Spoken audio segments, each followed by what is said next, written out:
So hello everyone, welcome back to my channel. This is Raghav Arora और आज की video में मैं दोबारा से बात करने वाला हूं इनवर्स ट्रिग्नोमेट्रिक फंक्शंस के फॉर्मूलाज की। जिस तरह हमने प्रीवियस वीडियो में देखा था कि कौन कौन से फॉर्मूलाज हैं जो ट्रिग्नोमेट्री में यूज करने वाले हैं हम इनवर्स में, और उन फॉर्मूलाज का हम लोगों ने डिराइव करा था। मैंने बात करी थी वो किस किस कंडीशन में अप्लाई कर सकते हैं और आपको कितनी बातें ध्यान रखनी है।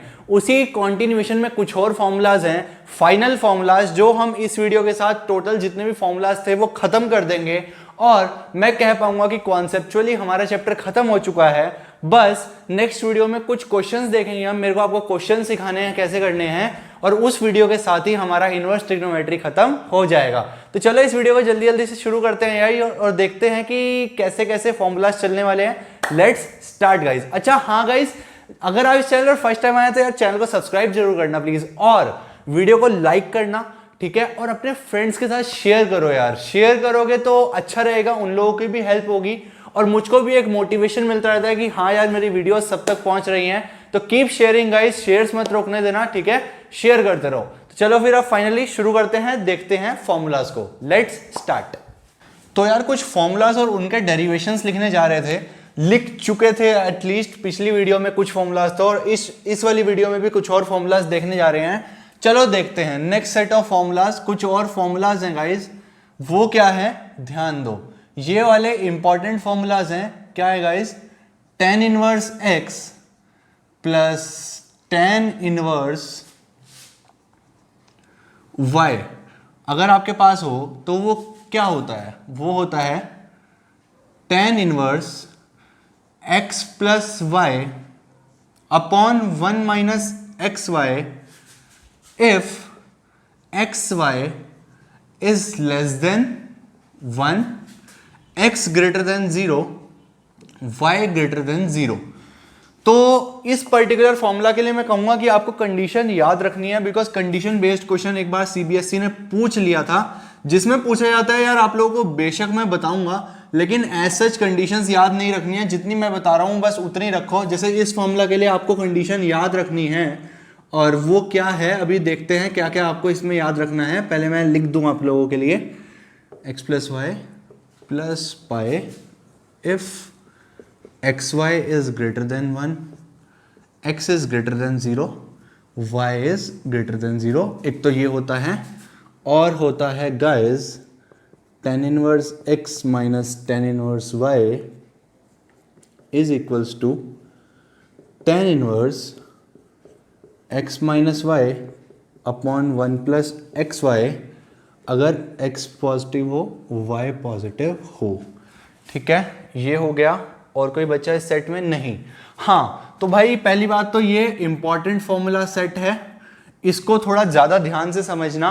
याद करने का तरीका भी बता दूंगा, पहले ध्यान से समझो। तो tan इनवर्स x क्या है? एक एंगल। tan इनवर्स y क्या है? एक और एंगल। दो एंगल्स को प्लस करना हो, अगर अलग अलग एंगल्स हो, अगर मैं इसको थीटा बोल दूं, इसको फाई बोल दूं, तो थीटा प्लस फाई को आप कलेक्टिवली कैसे सॉल्व कर सकते हो उसका तरीका है। क्या है? tan inverse x plus tan inverse y, tan inverse x plus y upon 1 minus x y. लेकिन ये सिर्फ तब होगा, अच्छा पहली बात तो आप ध्यान दो, x greater than 0, y greater than 0 तीनों में है। तो x ग्रेटर देन 0 और y ग्रेटर देन 0 मेंशन तो मैंने कर दिया, लेकिन मुझे मेंशन करने की जरूरत नहीं थी। आप लोगों को मैं एडवाइस करना चाहूंगा कि आप कभी भी किसी भी ट्रिग्नोमेट्रिक फंक्शन में फॉर्मूला लगाने जा रहे हैं, इनवर्स ट्रिग्नोमेट्री में बेसिकली, तो आप लोग हमेशा पॉजिटिव एंगल्स ही लेकर चलें। फॉर एग्जाम्पल, अगर आपको कभी नेगेटिव एंगल भी दे दिया जाए और इस तरह से पूछ लिया जाए कि भाई बताओ इसको फॉर्मूला लगाना है, आप कैसे लगाओगे? क्या लिखें? √3 लिख लेते हैं, चलो ये ले लिया जाए। तो प्रीवियस वीडियो में आप लोगों को सिखा चुका हूं कि tan इनवर्स माइनस थीटा या फिर कोई भी हो, अंदर अगर माइनस हो तो उसको बाहर लाने का क्या तरीका है। tan साइन और कॉसेक के केस में वो डायरेक्टली बाहर आ जाता है, लेकिन कॉट, कॉस और सेक के केस में pi minus that particular angle in positive आता है। तो ये वाला फॉर्मूला मैं प्रीवियस वीडियो में सिखा चुका हूं। उन फॉर्मूला जो नेगेटिव एंगल से डील करते हैं, उन फॉर्मूलाज को यूज करके सबसे पहला काम, तो कोई भी फॉर्मूला लगाने जा रहे हो, सबसे पहले अगर कोई नेगेटिव एंगल गिवन है तो उसको पॉजिटिव बना लो, अच्छा रहेगा। अब जब मैंने एक बार पॉजिटिव बना लिया, तो अगर मैं इसको a बोल दूं, इसको b बोल दूं, तो ये नहीं हो गया tan inverse x minus tan inverse y। अब ये वाला फॉर्मूला लगा दो आप। तो हमेशा सबसे पहले एंगल पॉजिटिव करने का आपका काम रहना चाहिए, चाहे फॉर्मूला कोई भी अप्लाई कर रहे हो। नेगेटिव एंगल्स को पॉजिटिव कैसे बनाना है आपको सिखा चुका हूं प्रीवियस वीडियो में। कॉस सेक और कॉट के लिए पाई माइनस कर सकते हो, और टेन साइन और कॉसेक के लिए क्या कर सकते हो, नेगेटिव सिंपली बाहर आ जाता है। ठीक है, अब समझो, तो इस वाले एक कंडीशन का तो खत्म काम, लेकिन जो ये वाली कंडीशन है गाइस, ये आपको याद रखनी है, याद रखनी जरूरी है, बिकॉज सीबीएसई ने एक बार ये पाई प्लस वाला क्वेश्चन पूछ लिया था, बच्चे फर्स्ट वाला लगाए थे जबकि एक्स वाई की वैल्यू ग्रेटर देन 1 थी, और बहुत सारे बच्चों का आंसर गलत हुआ था, बहुत सारे बच्चों ने मार्क्स कटवाए थे, 100 का सपना बहुत सारों का टूटा था। तो आप लोग ध्यान रखेंगे इस बात को कि tan inverse x plus tan inverse y दोनों में सेम तो आता है tan inverse x plus y upon 1 minus x y, लेकिन अगर एक्स वाई ग्रेटर देन 1 है तो एक प्लस पाई का फैक्टर जुड़ जाता है। पहले याद करना सिखाता हूं, x plus y upon 1 minus x y कैसे याद करेंगे। गाइज आप लोगों को एक फॉर्मूला याद है 11th क्लास का, tan x प्लस वाई किसका इक्वल होता था, tan x plus tan y upon 1 minus tan x tan y। अब मैं आपसे इतना तो एक्सपेक्ट कर सकता हूं कि आपको ये 11th क्लास का फॉर्मूला याद है, बस इसी से ही रिलेट करना है, कुछ भी नहीं है।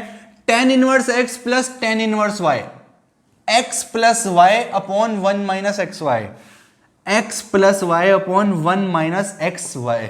थोड़ा थोड़ा रिलेट करने के लिए हिंट दे दिया, जबकि इन दोनों का आपस में कोई लेन देन नहीं है, लेकिन आपको हिंट मिल गया कि है तो ये अलग अलग, लेकिन कैसे फॉर्मूला याद करना है। x plus y upon 1 minus x y ही क्यों, बिकॉज देखो tan x plus tan y upon 1 minus tan x tan y। Similarly tan inverse x minus tan inverse y, अगर यहाँ पे माइनस होता है तो आपको पता है कि यहाँ पर भी माइनस होता है इस फॉर्मूले में, और यहाँ पर प्लस होता है। tan x माइनस y का क्या फॉर्मूला होता है, tan x minus tan y upon 1 plus tan x tan y। Similarly tan inverse x minus tan inverse y क्या होता है, tan inverse x minus y upon 1 plus x y. तो ये तरीका हो गया इन फॉर्मूलाज को याद करने का। अब बच्चे कहेंगे कि यार ये कैसे याद रखें कि किस केस में पाई ऐड होगा किस में नहीं, तो थोड़ा सा ना समझने की कोशिश करो, मैं थोड़ा सा आपको समझा रहा हूं। पाई का गेम समझाया नहीं जाता, खैर बच्चों को कम बताया जाता है, टीचर्स कम बताते हैं, आई डोंट नो व्हाई, मेरा काम है यार समझाना, मैं कोशिश करता हूं। ध्यान दो, एक्स वाई लेस देन 1 यानी कि एक्स वाई 1 से छोटा, अगर यहां पर होगा तो 1 माइनस 1 से छोटा नंबर यानी कि पॉजिटिव। ऊपर तो एक्स वाई तो पॉजिटिव हम पहले ही कर चुके हैं, वो तो भाई हमारा थंब रूल हो गया, पॉजिटिव तो एंगल करने ही है। ठीक है, अब अगर एक्स वाई 1 से छोटा है तो ये पूरी क्वांटिटी पॉजिटिव है, x plus y upon 1 minus x y positive है, बिकॉज एक्स वाई अगर 1 से छोटा है तो 1 माइनस 1 से छोटा तो पॉजिटिव ही रहेगा, तो इसलिए ये पूरी क्वांटिटी पॉजिटिव।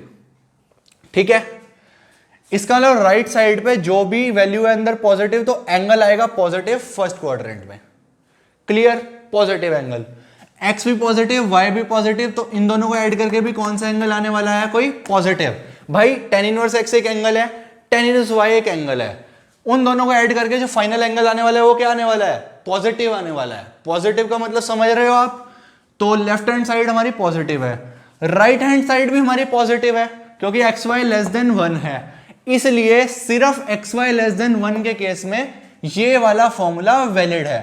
अब सुनो कहानी पाए की, मैं बोल रहा हूं अगर एक्स वाई 1 से बड़ा हो गया, अगर एक्स वाई 1 से बड़ा हो गया तो 1 माइनस एक्स वाई, अगर एक्स वाई 1 से बड़ा हो गया तो माइनस एक्स वाई माइनस 1 से छोटा होगा। आपको पता ही है ये रूल्स, तो माइनस माइनस आता है तो इनइक्वालिटी पलट जाती है। 1 ऐड कर दूं दोनों तरफ तो एक मिनट, एक्स वाई 1 से बड़ा तो माइनस एक्स वाई माइनस 1 से छोटा, और 1 माइनस एक्स वाई 0 से छोटा। सही बात है, 1 माइनस एक्स वाई 0 से छोटा का मतलब क्या हो गया कि डिनोमिनेटर हो गया भैया नेगेटिव, न्यूमरेटर तो पॉजिटिव है ही, बिकॉज एक्स और वाई दोनों पॉजिटिव ले रहे हैं, हम ऑलवेज लेंगे, तो पॉजिटिव अपॉन नेगेटिव, ओवरऑल ये क्वांटिटी हो गई negative. tan inverse some negative, tan inverse negative values के लिए एंगल कौन से क्वाड्रेंट में देता है, फोर्थ क्वाड्रेंट में देता है, क्योंकि फोर्थ क्वाड्रेंट में ये हमें एंगल देगा, तो हमारा जो ये वाला पर्टिकुलर पोर्शन है वो कहीं यहां पर आ रहा होगा। सही बात है, चलो भाई ये तो पता लग गया कहां पर आ रहा है। लेफ्ट साइड ध्यान दो, tan इनवर्स x, जहां पर x पॉजिटिव है तो ये एक पॉजिटिव एंगल फर्स्ट क्वाड्रेंट में। tan इनवर्स y, ये कोई पॉजिटिव एंगल है, ये भी फर्स्ट क्वाड्रेंट में। अब आप सोचो ये कोई फर्स्ट क्वाड्रेंट में एंगल ये कोई फर्स्ट क्वाड्रेंट में एंगल, इन दोनों को ऐड करोगे तो क्या एंगल सेकंड क्वाड्रेंट में जा सकता है? सोचो कि मान लो इसकी वैल्यू आ जाए 60 डिग्री, इसकी आ जाए 75 degree, for the time Bing मान रहा हूं बिकॉज दोनों पॉजिटिव है। 60 प्लस 75 5 और 7 है 13, 135। क्या ये सेकंड क्वाड्रेंट में पहुंच गया? इसका मतलब मेरा जो LHS है वो किसको बिलोंग कर रहा है? सेकंड क्वाड्रेंट को। लेकिन अगर मैं पाए ना लिखूं तो मेरा RHS किसको बिलोंग कर रहा है? फोर्थ क्वाड्रेंट को। लेकिन मैंने क्या करा, एक पाए का फैक्टर ऐड करके इस फॉर्मूला को वैलिड कर दिया। कैसे कर दिया? अगर मैं इसमें पाए ऐड करूंगा तो ये सीधा यहां से जाकर यहां आ जाएगा और यहां पहुंच जाएगा, तो मैं कह पाऊंगा कि राइट हैंड साइड भी मेरी पाई ऐड करने से सेकंड क्वाड्रेंट में पहुंच गई, और लेफ्ट हैंड साइड तो मेरी सेकंड क्वाड्रेंट में थी, मैंने जैसे आपको समझाया। तो सिर्फ पाई ऐड कर देने मात्र से मेरा ये फॉर्मूला वैलिड हो गया, इसलिए मैंने पाई ऐड कर दिया। इनके यार बहुत सारे फंडे होते हैं, मैं भी बताऊंगा धीरे धीरे इन कंडीशंस का राज क्या है। फिलहाल आई होप आपको समझ आया होगा। इसलिए XY ग्रेटर देन 1 के केस में पाई एक्स्ट्रा आता है, ठीक है, और अब याद करने में भी आसानी होगी। और जज कैसे करेंगे? XY ग्रेटर देन 1 में ही पाई क्यों आता है? आप चेक कर लो नेगेटिव कब हो रहा है, 1 माइनस XY। अच्छा ये तो याद रहेगा, ये x plus y upon 1 minus XY, 10x plus 10y upon 1 minus 10x 10x y वाला आपको फॉर्मूला याद है, तो उससे आप रिलेट करो। अब आई होप आपको ये फॉर्मूले याद हो जाएंगे। अब एक डिराइव करके देख लेते हैं, एक डिराइव कर लेंगे तो आपको समझ आ जाएगा। फर्स्ट वाला कर देता हूं गाइस। अगर मैं tan इनवर्स x को for the time being theta मान लूं और tan इनवर्स y को for the time being phi मान लूं, क्योंकि ये हैं तो एंगल सी ना यार, है ना, आंसर तो एंगल ही है। तो इसका क्या मतलब है? x हो गया tan थीटा, इसको इधर ले गए। आपको गाइज अगर सच बताऊं ना, बिल्कुल बिल्कुल अगर आपसे सच्ची बात करूं तो इसको इधर ले जाने वाला कोई फंडा नहीं होता। दोनों तरफ tan इनवर्स से आपको क्या करना होता है? वो करना होता है, आई थिंक वो क्या बोलते हैं उसको, मल्टीप्लाई करना होता है दोनों तरफ tan थीटा से। ये असल में ऐसा होता है, tan of tan inverse x equals to tan theta. अब ये अपने आप में एक फंक्शन होता है, इसका ग्राफ भी होता है, और ये अलग अलग कंडीशंस में अलग अलग तरह से खुलता है। तो बस उसी का ही मैं शॉर्ट में बता रहा हूं कि आपको तो सिंपली ये समझना है कि उधर ले गए। लेकिन कोई बच्चा ज्यादा कल को पढ़े और कहे भैया आपने गलत पढ़ा दिया, तो ऐसा नहीं है, मुझको ये चीजें पता है, लेकिन मैं आप लोगों को कंफ्यूज नहीं करना चाहता, इसलिए जितना बता रहा हूं आप सिर्फ उस पर ध्यान देना। ये चैप्टर अपने आप में काफी कॉम्प्लेक्स है, लेकिन समझने वाला चैप्टर है, आप लोगों को जरूरत नहीं है इतनी डिटेल्स की, ठीक है। तो उधर ले गए, x tan थीटा हो गया, y tan फाई हो गया, ठीक है। अब कंसीडर करो tan, क्या कंसीडर करोगे?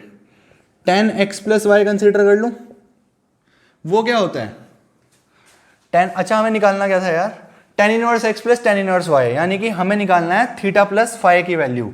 तो आप तो यार ये लगाओ फिर, थीटा प्लस फाई की वैल्यू निकालनी है तो tan थीटा प्लस फाई। अब आप नॉर्मल ट्रिग्नोमेट्री से बताओ क्या होता है वो?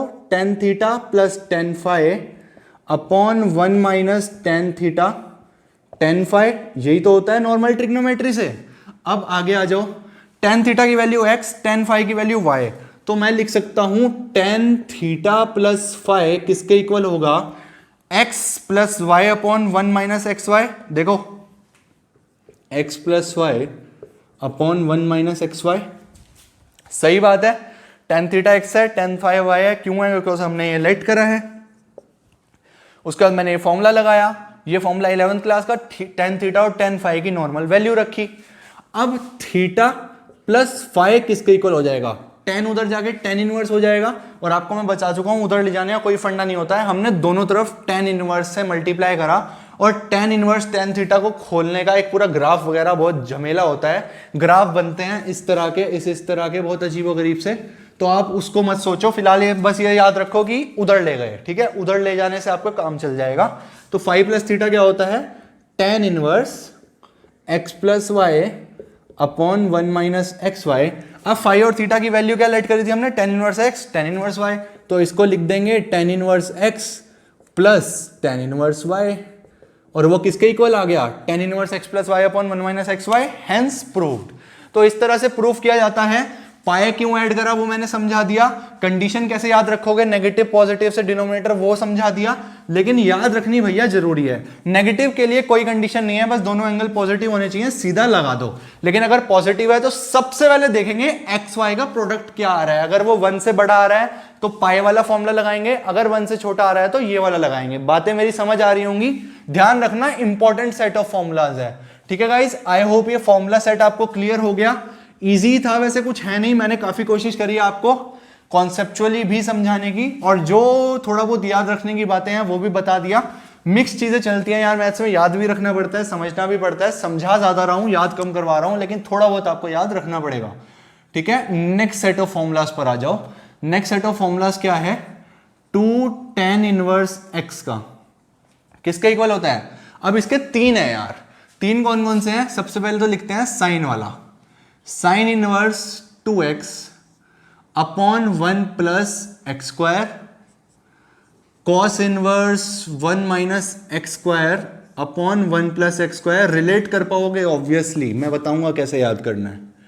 और tan inverse 2x upon 1 minus x square.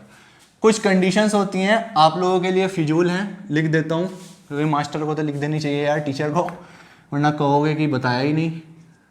Mod x less than equals to 1, x greater than equals to 0 होता है इसके केस में, और इसमें क्या होता है x क्या होता था, हाँ मॉड x लेस देन 1। क्यों आती है, कहां से आती है, बात करने की जरूरत महसूस नहीं हो रही है मुझे, और आप लोग भी बस देख लो, लिख लो, याद रखने की जरूरत नहीं है, इन कंडीशंस को याद रखना और रख लो, ठीक है। ये 3 फॉर्मूले होते हैं, ये तीनों ही tan इनवर्स के हैं। जिस सिचुएशन में जोन सा आपको यूजफुल लगे वो लगाना है, वो तो जब क्वेश्चंस प्रैक्टिस करोगे, मैं कुछ क्वेश्चंस करवाऊंगा तो आपको समझ आ जाएगी बातें। तो ये 3 फॉर्मूला सेट हैं, याद कैसे रखोगे, याद रखने के लिए एक आधा प्रूफ कर लेते हैं। प्रूफ करने के लिए सोचने दो प्रूफ कैसे करूं, बिकॉज मुझे तो याद नहीं है इसका प्रूफ कैसे करते थे, वैसे एनसीईआरटी में गिवन भी नहीं है, खुद ही करना पड़ेगा, क्या करूं।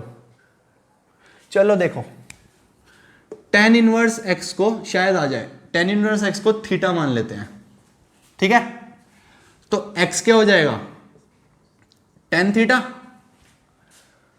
अब साइन उधर होता तो आप कंसीडर करो sin 2 थीटा, ठीक है। sin 2 थीटा का फॉर्मूला बताओ tan की टर्म्स में। sin 2 थीटा होता है 2 tan theta upon 1 plus tan square theta, ठीक है। tan थीटा क्या हो गया, x के इक्वल, तो मैं इसको लिख सकता हूं 2x upon 1 plus x square. ये क्या है, sin 2 थीटा, थीटा की वैल्यू क्या है, tan inverse x, sin 2 tan inverse x।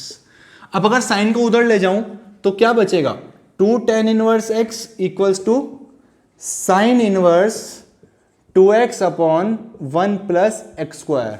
तो आप लोगों को अगर sin 2 थीटा का फॉर्मूला याद हो तो आप रिलेट कर सकते हो 2 tan inverse x sin 2 theta 2 tan theta upon 1 plus tan square theta, इससे रिलेट कर सकते हो। इसलिए 2 tan थीटा में sin inverse 2x upon 1 plus x square आया। आप लोगों को यह भी पता है cos 2 थीटा का फॉर्मूला क्या होता है, 1 minus tan square theta upon 1 plus tan square theta. cos उधर होता तो cos 2 थीटा, अगर ये उधर ले जाऊं मैं फॉर द टाइम बीइंग तो ये बन जाएगा cos 2 थीटा, जो बस टाइमिंग सोचने के लिए है, याद करने का तरीका बता रहा हूं, वैसे याद हो जाते हैं ये फॉर्मूले, कोई टफ नहीं है।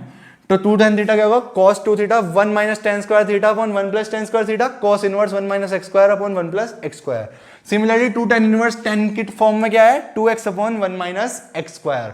डिराइव करने का सेम तरीका, अगर cos 2 थीटा कंसीडर कर लोगे और 1 माइनस tan स्क्वायर थीटा वाला फॉर्मूला लगा लोगे तो भी आ जाएगा।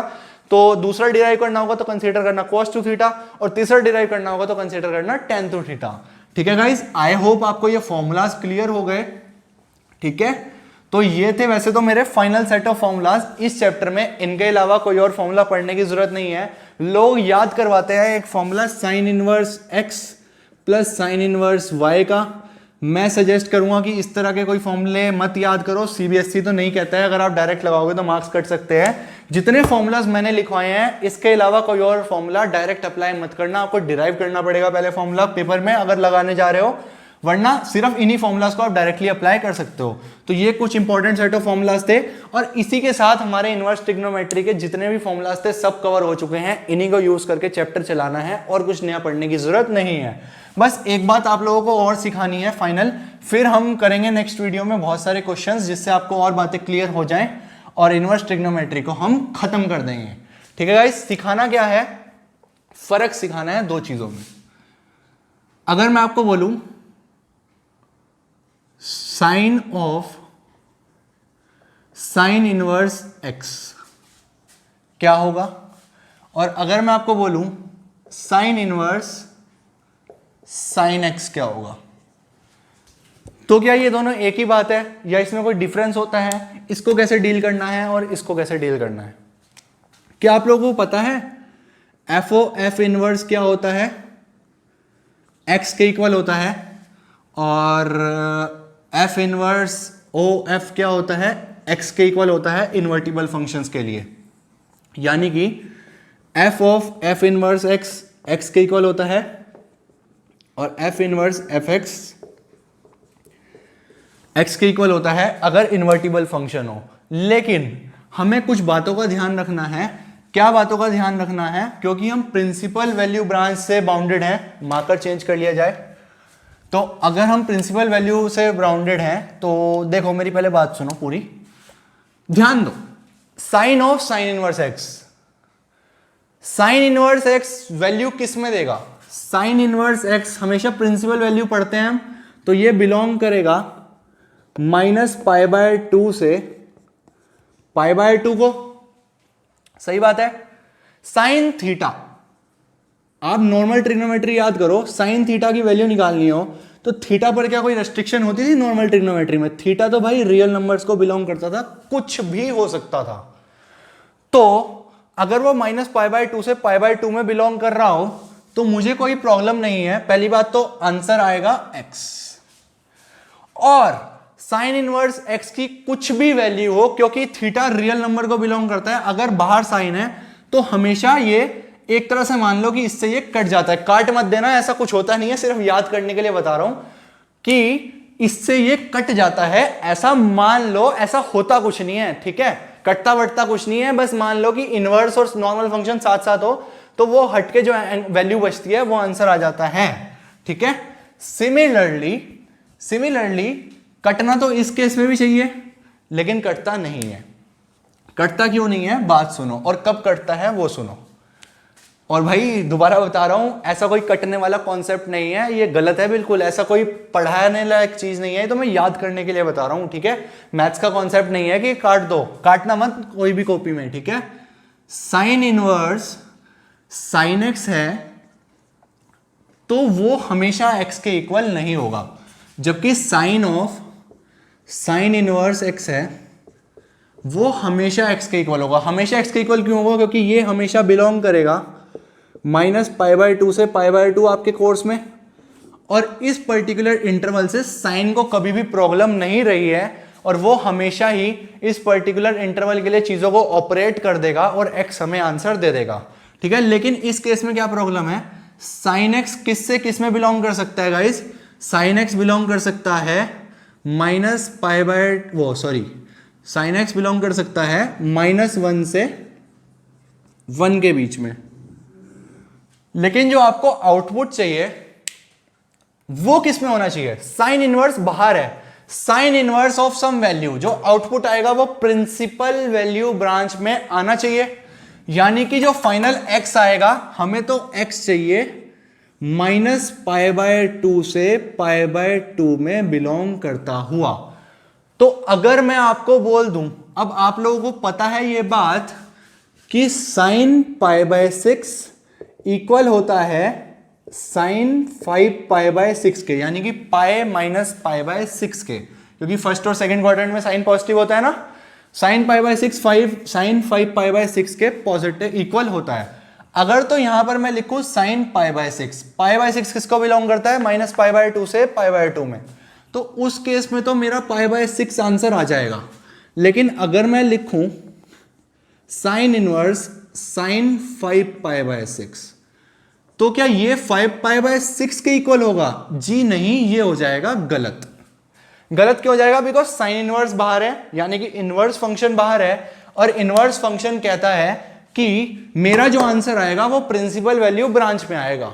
तो आप लोगों को क्या समझना है, आई होप आपको पहले डिस्कशन क्लियर हुआ होगा मेरा। मैं कहना क्या चाहता हूं कि अगर इनवर्स फंक्शन बाहर है तो प्रॉब्लम हो जाएगी। आपको जो इनपुट का एंगल है साइन इनवर्स, साइन एक्स में जो एक्स है वो सिर्फ तभी ये वाला फंक्शन एक्स के बराबर होगा अगर एक्स किसको बिलोंग कर रहा है?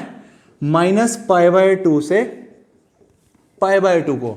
लेकिन अगर sine of sine inverse x है, ठीक है, और ये एक्स के इक्वल कब होगा? अगर चाहे आप वैसे तो -π/2 से π/2 ही लोगे क्योंकि प्रिंसिपल वैल्यू ब्रांच लेते हो, लेकिन अगर उससे बाहर भी कुछ लेते हो, ठीक है, तो x वैसे बिलोंग किसको करना चाहिए? -1 to 1 को, आई थिंक। सही बात है। प्रिंसिपल वैल्यू ब्रांच से बाहर लो या अंदर लो, ये साइन इनवर्स x बिलोंग तो करेगा -π/2 से π/2 को ही प्रिंसिपल वैल्यू ब्रांच में, ठीक है। x -1 से 1 के बीच में कुछ भी ले लो, और उस -π/2 से π/2 के बीच में साइन सारी वैल्यूज दे देता है जो -1 से 1 के बीच में बिलोंग करती है, बिकॉज फोर्थ क्वाड्रेंट से शुरू होकर ये -1 और ये 1, यहाँ -π/2 है ना, यहाँ पर -1 वैल्यू देगा और यहाँ पर 1 वैल्यू देगा π/2 पर। -1 से 1 में सारी वैल्यूज कवर हो जाती हैं, एक भी वैल्यू नहीं छूटती। तो अब ये कंफ्यूजन को छोड़ते हैं, कंफ्यूजन को छोड़ते हैं और कुछ याद रखते हैं। याद रखने की बात सुनो। याद ये रखना है कि अगर t का मतलब है ट्रिग्नोमेट्रिक फंक्शन, ट्रिग्नोमेट्रिक फंक्शन, और t इनवर्स का मतलब है इनवर्स ट्रिग्नोमेट्रिक फंक्शन। अगर तो आपके पास t of t inverse x हो, ठीक है, तो वो तो हमेशा x के इक्वल होगा, जहां पे x बिलोंग करेगा प्रिंसिपल वैल्यू ब्रांच को कर भी सकता है, सॉरी x बिलोंग करेगा, वो डिपेंड करेगा कि t है क्या। साइन के लिए x बिलोंग करेगा, अब साइन थीटा किस में देगा आंसर? -1 से 1 में, तो x बिलोंग करेगा -1 से 1 में। वही अगर टेन थीटा हो तो वो किसको बिलोंग करेगा? रियल नंबर्स को बिलोंग करेगा, ठीक है। सेक थीटा या कॉसेक थीटा हो तो वो बिलोंग करेगा या तो -1 से छोटा या 1 से बड़ा, और -1 और 1 दोनों इंक्लूडेड। तो कभी भी अगर बाहर नॉर्मल फंक्शन है, अंदर इनवर्स फंक्शन है, तो वो हमेशा x के इक्वल हो जाता है। हमेशा में ध्यान रखना डोमेन वगैरह सेटिस्फाई होनी चाहिए। अब अगर आप लिख दोगे t इनवर्स 2 लिख दोगे तो भाई साइन और t क्या हो? साइन थीटा हो, यानी कि साइन ऑफ साइन इनवर्स 2 लिख दोगे। आपको पता है -1 से 1 के बीच में ही होती है वैल्यूज, पॉसिबल ही नहीं है 2 तो फिर आप इसको 2 लिख रहे हो तो ये तो ओवरऑल गलत ही है ना यार। आप लोगों को काम तो डोमेन और रेंज के दायरे में रहकर करना है ना, आप डोमेन से बाहर कुछ भी थोड़ी डाल दोगे। तो पहली बात तो ध्यान रखेंगे कि डोमेन रेंज के दायरे में रहना है, और आप लोग अगर बाहर आपको मिल रहा है, खैर क्वेश्चन वाला भी डोमेन और रेंज के दायरे में रहकर ही वैल्यू देगा। अगर वो ऐसे x लिख रहा है या कोई भी एंगल लिख रहा है तो वो कभी भी 2 3 4 5 नहीं देने लगेगा साइन के केस में। उसको भी पता है कि भाई वैल्यू डोमेन में रख, तभी तो कुछ कर पाएगा, नहीं तो फंक्शन डिफाइन नहीं होगा, फिर तो हम टाइम पास कर रहे हैं, ठीक है। तो मान रहा हूं कि x डोमेन में है, तो कभी भी x डोमेन में है और बाहर नॉर्मल फंक्शन है, नॉर्मल 11th वाला साइन थीटा कॉस थीटा, अंदर इनवर्स फंक्शन है, तो वो तो हमेशा x के इक्वल हो जाएगा। लेकिन अगर बाहर इनवर्स फंक्शन हो गया और अंदर ट्रिग्नोमेट्रिक फंक्शन हो गया, फॉर एग्जाम्पल आपके पास हो गया tan इनवर्स tan थीटा, तो ये थीटा के इक्वल तभी होगा इफ थीटा बिलोंग करे प्रिंसिपल वैल्यू ब्रांच को, जो इस केस में क्या है, जो इस केस में होगी tan के केस में -π/2 से π/2। अगर इनवर्स फंक्शन बाहर है तो हमेशा वो x के इक्वल नहीं होगा। x के इक्वल तभी होगा अगर आप उस x को प्रिंसिपल वैल्यू ब्रांच में चेंज करके ले आते हो थ्रू आपकी 11th की ट्रिग्नोमेट्री। जैसे आपने 5π/6 को π/6 में कैसे चेंज करा था इससे पहले? π-π/6 लिख के, तो pi minus sine pi minus theta sine theta के इक्वल होता है, तो साइन 5/6 को साइन पाई बाय 6 लिख के आप सेकेंड क्वाड्रेंट से फर्स्ट क्वाड्रेंट में ले आए, आप साइन फंक्शन को प्रिंसिपल वैल्यू ब्रांच में ले आए, अब आप टी इनवर्स टी एक्स को एक्स के इक्वल लिख सकते हो। लेकिन अगर वो प्रिंसिपल वैल्यू ब्रांच में नहीं है तो आप उसको डायरेक्टली एक्स के इक्वल नहीं लिखोगे, उस एक्स को पहले ट्रिग्नोमेट्री लगाकर प्रिंसिपल वैल्यू ब्रांच में लेकर आओगे उस कॉरस्पॉन्डिंग इनवर्स फंक्शन की। जैसे यहां tan है सेक होता तो फर्स्ट या सेकंड क्वाड्रेंट में होनी चाहिए वैल्यू, तभी आप उसको थीटा के इक्वल लिख पाओगे, सेक इनवर्स सेक थीटा को। लेकिन अगर इनवर्स फंक्शन अंदर है और ट्रिग्नोमेट्रिक फंक्शन बाहर है तो आप ऑलवेज एक्स के इक्वल लिख सकते हो, बिकॉज टी इनवर्स एक्स हमेशा वैल्यू तो हमेशा डोमेन में ही देगा टी थीटा की। आई होप समझ आ रहा होगा आपको। ना भी समझ आ रहा तो कोई बात नहीं, क्वेश्चंस करेंगे, दोबारा वीडियो को देखना, थोड़ा कंफ्यूजिंग हो सकता है, समझने वाली बात थी। तो इस वीडियो को यार यहीं खत्म करते हैं, यही सब सिखाना था। आई होप आपको क्लियर हो गया, कॉन्सेप्ट वाइज हमारा चैप्टर खत्म। बस नेक्स्ट वीडियो में कुछ क्वेश्चंस देखेंगे, क्वेश्चन सीखेंगे कैसे करने हैं। इस वीडियो के लिए इतना ही guys, thank you so much guys. I hope आपको वीडियो अच्छा लगा होगा, अगर वीडियो अच्छा लगा हो तो लाइक कर दो और शेयर कर देना। See you guys in the next video, goodbye and take care.